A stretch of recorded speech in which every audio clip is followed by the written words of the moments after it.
शेतकरी मित्रांनो नमस्कार. कृषी मित्र महेश या यूट्यूब चॅनलमध्ये मित्रांनो स्वागत आहे. मित्रांनो आपण कालच्या व्हिडिओ कोथिंबीरच्या पार्ट 1 मध्ये बघितलं होतं की बियाण्याची निवड त्याचबरोबर बीज प्रक्रिया कशा पद्धतीने आपण करू शकतो.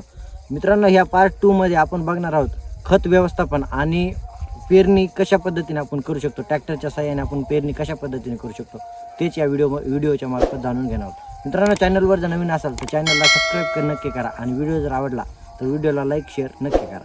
मित्रांनो पेरणीचा जर विचार केला आपण पेरणी करताना 9 इंचाचा आपण दोन्ही साऱ्यामध्ये अंतर ठेवलेला आहे. ट्रॅक्टरच्या साहाय्याने मित्रांनो आपल्याकडे 18 इंचाचं म्हणजे पेरणी यंत्र होतं.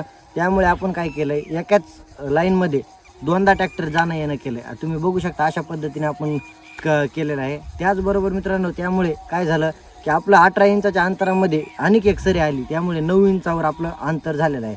आणि खत व्यवस्थापनाचा जर विचार केला मित्रांनो तर मित्रांनो या पहिल्यांदा आपण पीक 35 ते 40 दिवसाचं असतं. 30-40 दिवसाचं हे कोथिंबीरचं पीक असतं. त्यामुळे आपल्याला लवकर लागू होणारा आणि लवकर संपणारा आपल्याला खत घेणं खूप गरजेचं आहे. ज्यामध्ये मित्रांनो आपण 24-24-0 हे खत घेतलेलं आहे. 24-24 मध्ये नत्र 24% असतं आणि 24% फॉस्फरस असतं. जेणे की मित्रांनो आपल्याला पहिल्या अवस्थेमध्ये शाखे वाढीच्या अवस्थेमध्ये आपल्याला नत्राची खूप गरजेचं असतं. त्याचबरोबर आपल्याला पांढऱ्या मुळ्याचा विकास होण्यासाठी फॉस्फरसची मात्रा ही खूप गरजेची असते.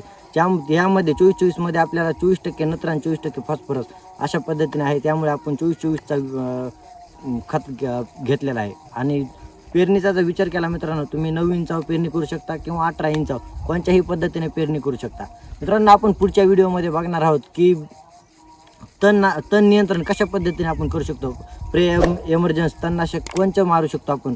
त्याचबरोबर पाणी व्यवस्थापन कशा पद्धतीने आपण करू शकतो तेच या पुढच्या व्हिडिओच्या मार्फत जाणून घेणार आहोत. तोवर चॅनलला सबस्क्राईब नक्की करा. धन्यवाद.